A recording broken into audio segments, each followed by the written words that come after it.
Good morning on this Tuesday, April 6th, 2021.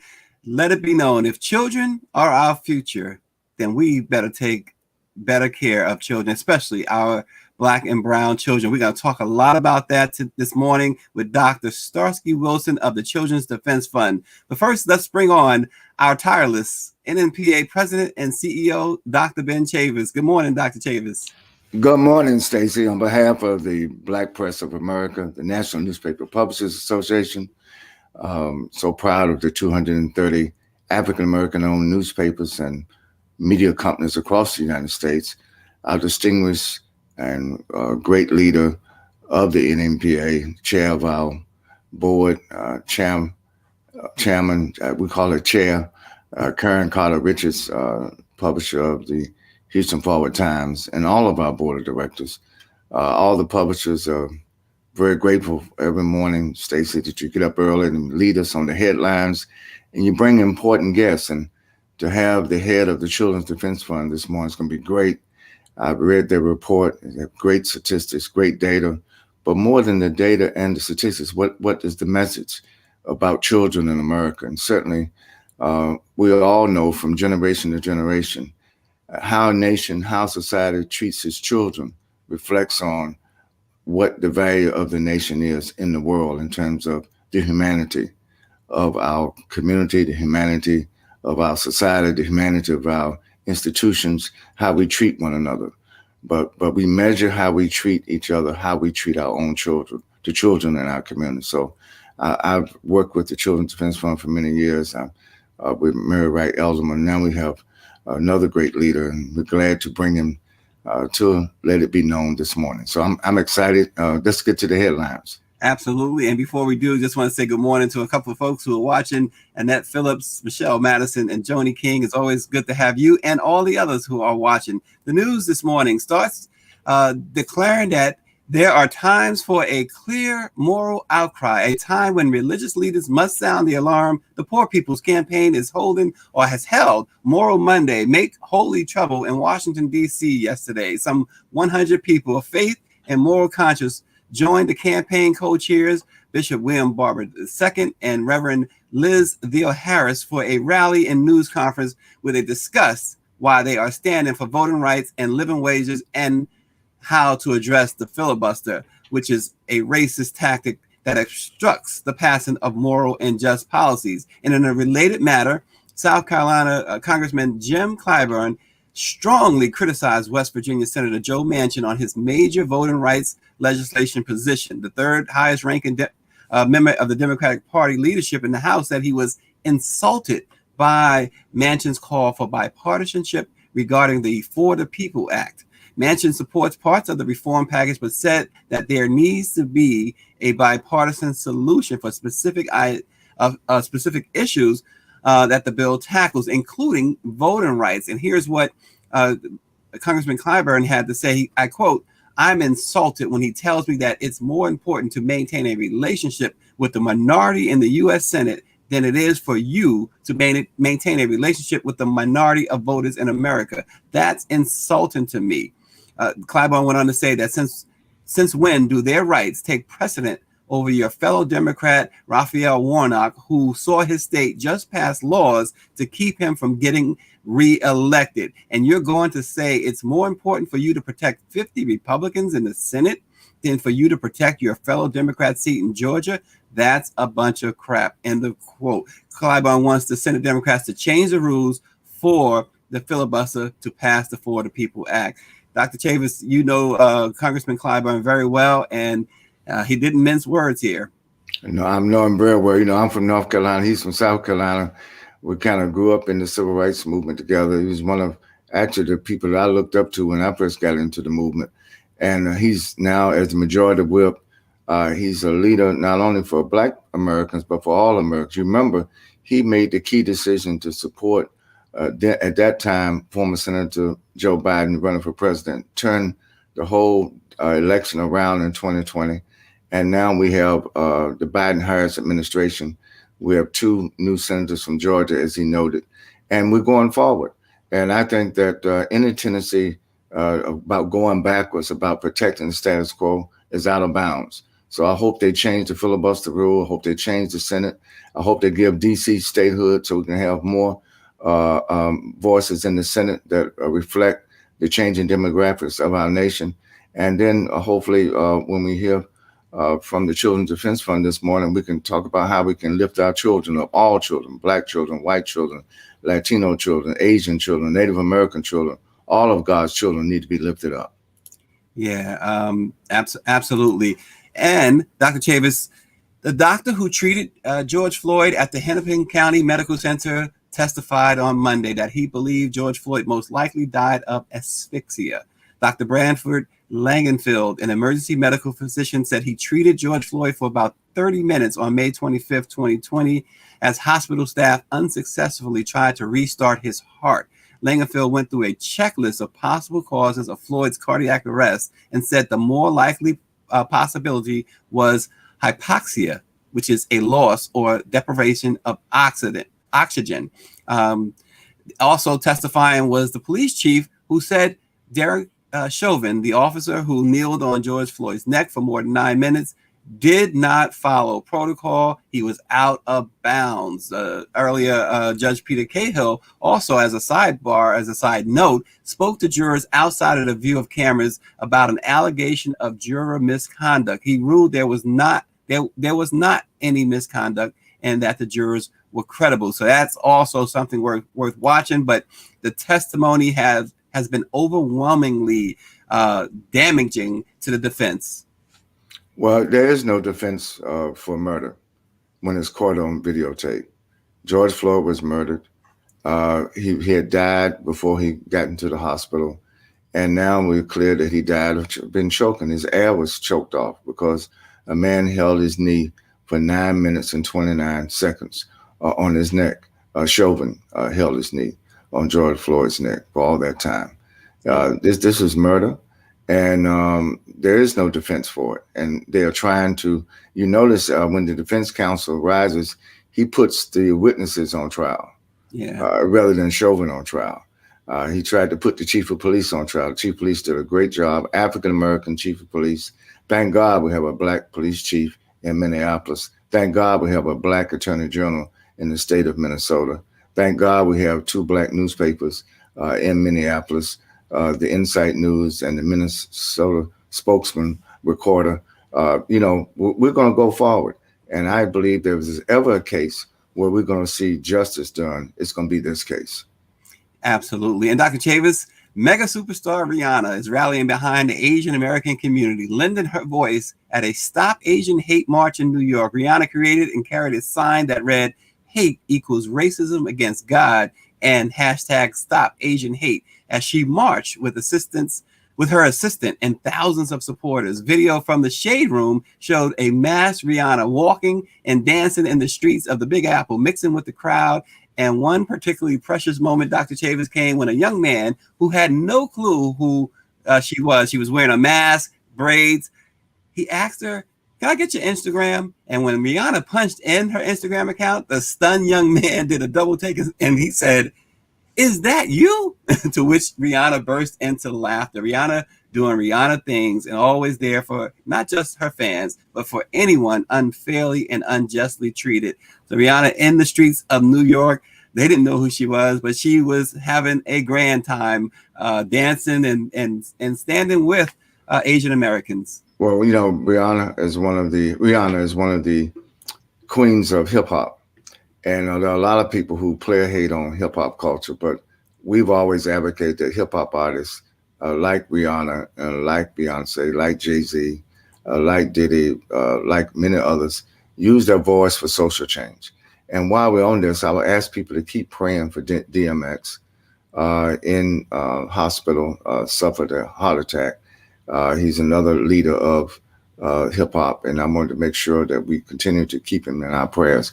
God answers prayers, but we have to keep praying. You keep praying and God will keep answering. Yeah, and again, astounded again last night at the outpouring of love shown to DMX by the Rough Riders and others who have continued to hold vigil outside of a hospital in White Plains, New York. What a scene. Tomorrow we'll bring you some photos of that. But what a scene outside the hospital there. But we'll talk more about that tomorrow. But Dr. Chavez, you know how important the State of America's Children report is. I'm going to tell you how important. We got folks watching from everywhere this morning. Good morning to Gary Foster. He's watching.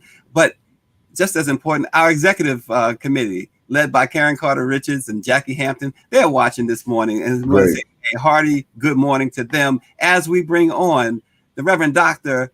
Starsky Wilson of the Children's Defense Fund to talk about this most important report. Good morning, Dr. Wilson. Good morning, Stacy. Good morning, Dr. Chavis. It is remarkable to be with you. Thank you for this opportunity to share and connect.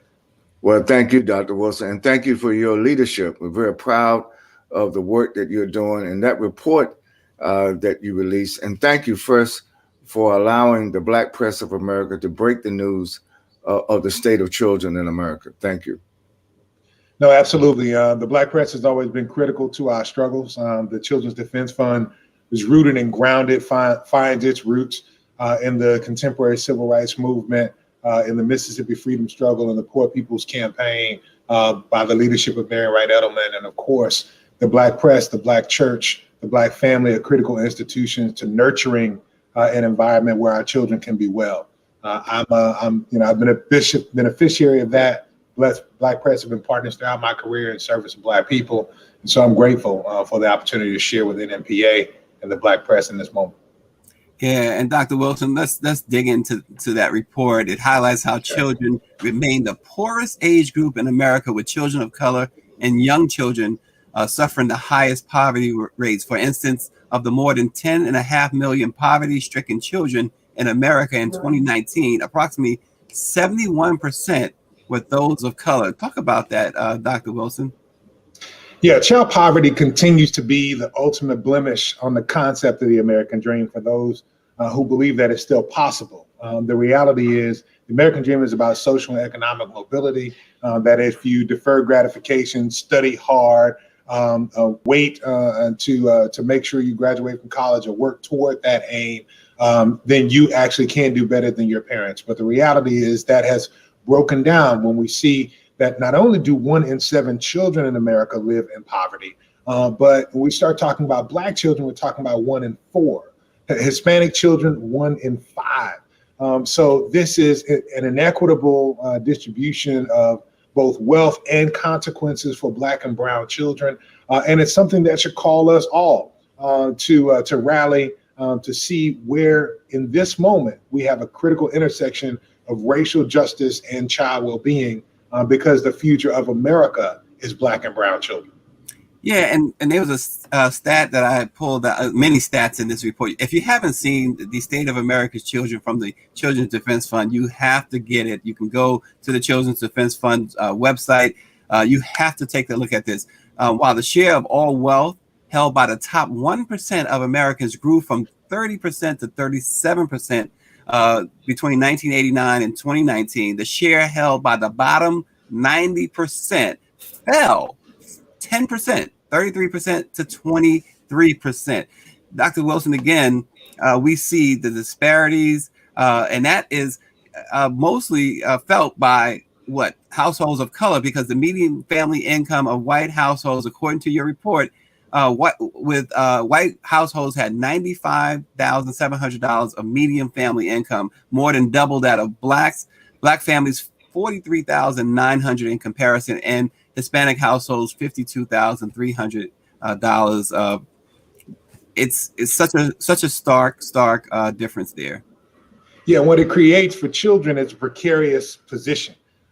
Even, among other things, quite frankly, before I'm the president of the Children's Defense Fund, I'm a father. I've got children from 5 years old to 16 years old, 3 boys, 1 baby girl.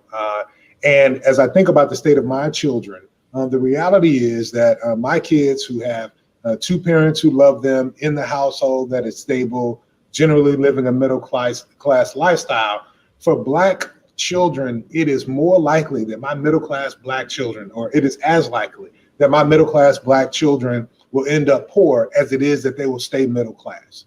Right. So that's astounding for all the things that for generations we have taught Black children about getting an education and getting ahead. They've got 2 parents who have done those things, gotten married, stayed married, stable household, and all those things.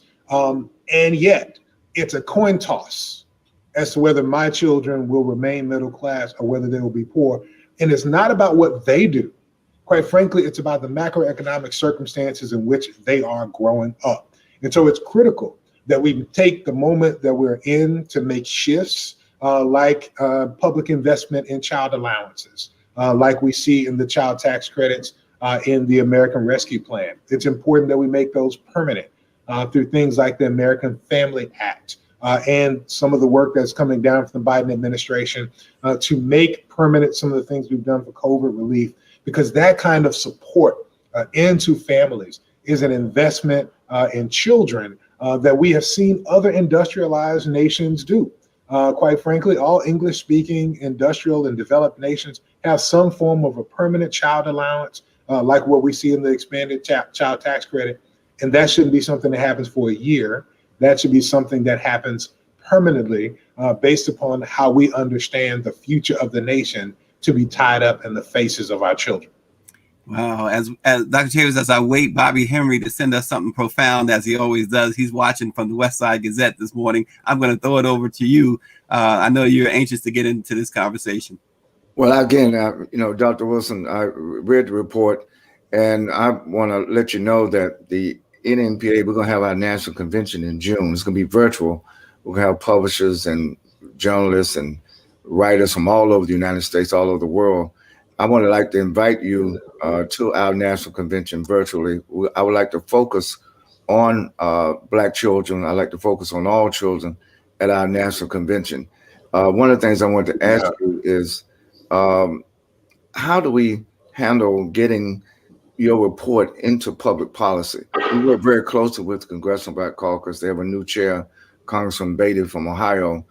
Can you speak about what should be the public policy agenda now in light of your report on children in America? No, I really appreciate that, and absolutely look forward to joining with those who have educated me over the years on issues in our community. So thank you very much for that invitation. As we talk about public policy agenda, this is one of the reasons why we released the report. It's really important as we talk about, as we mentioned before, to follow the lead of folks like Senator Booker as we talk about making the child tax credit expansion permanent. It's critical. It's critical for us that things like the increased SNAP benefit is also sustained as we talk about going forward.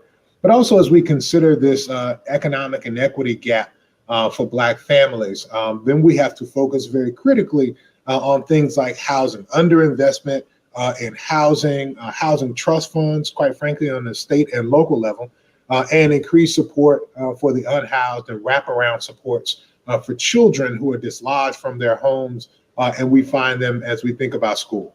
All that being said, I have to say in this moment, we must critically focus on catching up that we've got to do for children, particularly Black and brown children, for the time that has been lost due to COVID-19 in the classroom.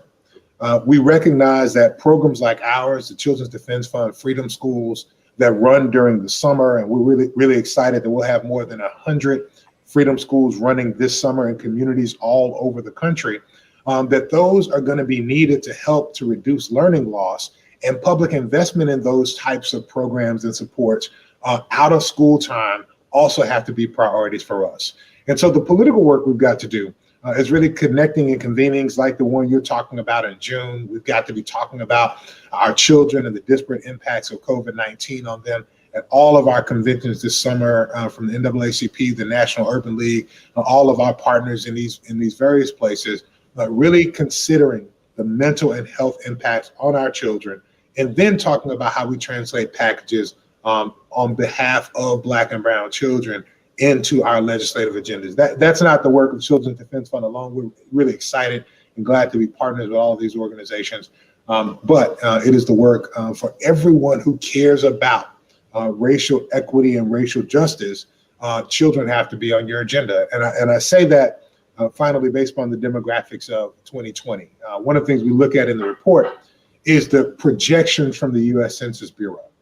And one of the things that we find is that in addition to all the challenges we dealt with in 2020, from the pandemic to the protests of the summer to the presidential election, quite frankly.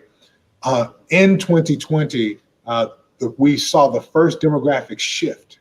So the majority of children under the age of 18 are children of color, right? So this means that the racial justice fight, that the public policy battle for Black and brown people is indeed only sustainable if we talk about children. And it also means for all the folks that we're talking about, that we partner with in the child advocacy space, that if they're not talking about racial justice issues, then they're avoiding the core of their work as well. So we find ourselves at a really critical point for advancing this from a public policy standpoint. Well, thank you. We're going to work with you. And Stacy, I want to make sure that we cover these 100 freedom schools that are going to be going on this summer across the country in light of that great tradition that started down in Mississippi and other states. Yeah. I'm glad Jackie Hampton of the Mississippi Link, our national secretary, is on, and our national chair, Karen Carter Richards, is on. We're going to work with you. I think that statistic, can you just repeat for our listening audience, Dr. Wilson, that statistic again, that the 2020 census is now exposed? Yeah, so U.S. Census Bureau statistics project that 2020 was the first year in American history where the majority of children are children of color. Wow. So absolutely critical as we talk about the face of America, as we talk about the rising Generation Z, that they are the faces that we look at. They're the faces that are reading NNPA papers all over the country, from my hometown in Dallas, the Dallas Post-Tribune I grew up reading, to St. Louis, where Don Suggs has been my partner for a number of years, and I got to serve on the editorial board with the St. Louis American. Like, this is America, and the children of the families who are reading NNPA papers are the rising majority in America. That's great. That's great. Well, we're glad to have an advocate at the Children's Defense Fund for the Black Press of America. We appreciate you, Dr. Wilson.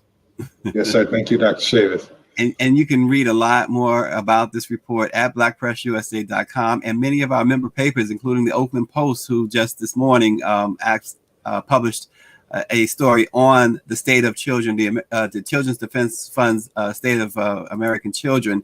Dr. Wilson, that report, not only we talked about the child population, we talked about child poverty and the wealth disparity, but housing and homelessness and child hunger and nutrition were highlighted in that report. Can you talk a little bit about that as well? Absolutely. As we talk about some of the policy issues, we recognize that we also see insecurity in food for Black children, for Latino children, and for Indigenous children. So as we consider things like conversations about SNAP benefits, the 15% increase that was in the American Rescue Plan and sustaining that over time, then we're talking about children being nurtured. In the same way, as we talk about housing security, we recognize that as we talk about advancing to the middle class, housing stability is absolutely critical. Home ownership is important, but more than anything else, affordable housing. We have seen, and we're coming to the end of the housing moratoria that have gone on across the country. And we're about to begin to finally see the impact of COVID-19 on dislodging people from their jobs and ultimately the instability of their homes. And the reality is we're going to see more and more children on the streets. We're going to see the critical impact if we don't advance legislation. And these are indeed absolutely our children. One other area that we consider in the report as well is youth justice, where we recognize that every 59 seconds in America, a child or a teenager is arrested. And we recognize that that's 2.5 times more likely for Black children and youth. As we talk about looking at schools, Black children are 6 times more likely to be arrested or to engage with violence with police in their classrooms than their white counterparts. So it really is a comprehensive report on the state of children. We really do encourage people to visit childrensdefensefund.org. The report will meet you on the very first page. You'll have an opportunity to download it, to consider the wide swath of issues related to children, but there are also page by page, state by state statistics to consider what's happening in your state that can be used as a resource for advocacy and engagement for your local and your state officials. So encourage people to look at the wide swath of information there, but specifically to dig into what's happening in your state so that you might be engaged with your elected leaders. Dr. Wilson, I am thrilled that Dr. Chavis has extended an invitation to you for our national convention, because this is certainly a conversation that needs to take place even on a grander scale. So we look forward to that. We really appreciate you. Dr. Chavis, I'm going to throw it to you for your closing thoughts. Well, thank you. Again, I want to join Dr. Wilson. He gave a shout out to the Dallas Post Tribune. Shirley Gray, who's now the publisher of the Dallas Post Tribune, is also a member of our board of directors. Give her a shout out. And of course, Dr. Suggs at the St. Louis American in St. Louis. Dr. Suggs, I just want to say, as a father, I'm a grandfather. I'm a great grandfather, and I think I soon will be a great great grandfather. The thing is, children. I know I first got involved in the civil rights movement when I was very young, 12 years old, 14 years old. Actually, worked with Dr. King. Can you talk about the importance of our children having consciousness at an early age, not only get a great education, but have a consciousness of being freedom fighters, of being vocal? To all of our millennials who are watching, we have a millennial producer of this show, Enchanted Jackson. I just feel so optimistic about the young generation. You've given us the statistic about the majority of the children now in America are children of color. What is your prospect of looking forward? Are you optimistic or are you pessimistic? Can we change America now that we are getting more and more in the driver's seat, just in terms of the sheer numbers of how where we are and how we are in all these various places in America? Yeah, I'm absolutely optimistic. One of the things that that's critical about our freedom schools is that we have a curriculum that's not just culturally responsive, but it invests in young people developing their sense of self-agency, that they can make a difference in their home and in their community, in their neighborhood, in their world. And so that kind of commitment, nurturing that in young people, giving them a sense of agency and grounding of consciousness is absolutely critical. We also, of course, can't fall into the trap I once fell into in a public speech. One of my mentors heard me talking about why we do this work and struggling for young people. And I do the work, I said, so that my sons don't have to. And he said, everything you said, that was good. His name's Mike Jones there in St. Louis. He said, everything you said was good, except for that last part. And then I was kind of dejected. This is a mentor of mine. I wanted to know what I did wrong. And I asked him, well, what do you mean about the last part? And he said, well, that part about you work so your children don't have to. He said, don't set them up for failure like that.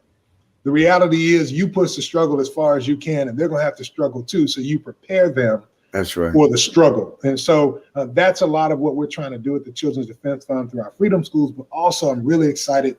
This year's the 30th anniversary of something that Mayor Wright Edelman started called the Black Student Leadership Network. And one of the stars, one of the first leaders of the Black Student Leadership Network, this countrywide organizing initiative focused on Black young people under the banner and name of Ella Baker, was Kim Janey, the new mayor of Boston. And so we see what the investment in training young people to organize, to advocate for themselves, what that unlocks for the future and the kind of leadership that it pushes forward. And so we're really excited that this year we're going to be expanding our movement building work, reaching back into the 2,000 college age students that we organize with for freedom schools every year, and seeking to invest even more deeply in their leadership under the banner of the Student Leadership Network, and lifting and expanding that again as a part of our work for the future. So I look forward in June to be able to talk more about that with NMPA, because June is actually the actual 30th anniversary. So how we build pipelines to leadership is also a critical part of how we secure our future for young people. Wow. Well, wonderful. Dr. Wilson, we're looking forward to that conversation in June, and we will continue to follow all that the Children's Defense Fund is doing, the great work you guys are doing at blackpressusa.com and throughout many of our papers, the 230 African-American owned newspapers around the country. Also, May, I'm getting way ahead of myself, right? April is National Month of Hope. During April, buds come into full bloom, brightening our days, and National Month of Hope also lends a hand in lifting our spirits. Bringing hope to someone can take many forms, being a positive role model in the life of a child or providing a community, a foundation for future endeavors. Both provide hope for the future. So let's observe the National Month of Hope by lifting up our children. Let it be known, hope always springs eternal. Smell the roses and do your best to enjoy today, because as we know, tomorrow is never promised. We will see you tomorrow if there is a tomorrow.